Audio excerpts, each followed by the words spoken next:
Selamun aleyküm. Bugün miladi 9 Mart 2022, Hicri 6 Şaban 1443 Çarşamba. Günün ayeti. Gerçek şu ki inkar edenler ve zulmedenler Allah onları bağışlayacak değildir, onları bir yola da iletecek değildir. Günün hadisi. Müslüman kafire, kafir de Müslümana mirasçı olamaz. Tarihten haberdar olmak için tarihte bugün neler yaşandı hep birlikte bakalım. 1588 Cami minarelerinde kandil kullanılmaya başlandı. 1814 Viyana Kongresi toplandı. Viyana Kongresi Napolyon Savaşları sonunda Fransız ordularının koalisyon orduları tarafından tümüyle yenilgiye uğratılmasının ardından Avrupa'daki sınırları ve güçler dengesini yeniden belirlemeye yönelik kararlar almak üzere toplanmış olan bir kongredir.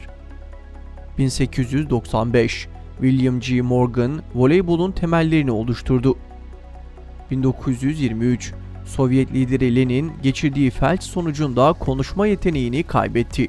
1934 Balkanları ele geçirmek isteyen İtalya ve Almanya tehlikesi karşısında 4 Balkan devleti Yunanistan, Yugoslavya, Romanya ve Türkiye 9 Şubat 1934'te Atina'da Balkan Anlaşma Yasası imzaladılar.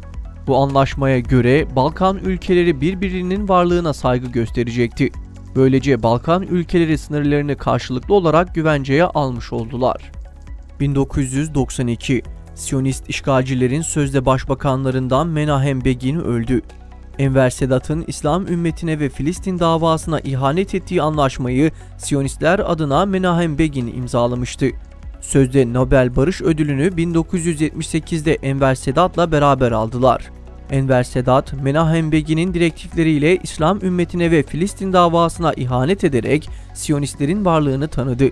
Böylece ilk kez bir Arap devleti Siyonistleri tanımış oldu. 2003 Siirt'te yapılan milletvekili yenileme seçimlerinde 3 milletvekilliğini alan iktidardaki AK Parti'nin Genel Başkanı Recep Tayyip Erdoğan da parlamentoya girdi.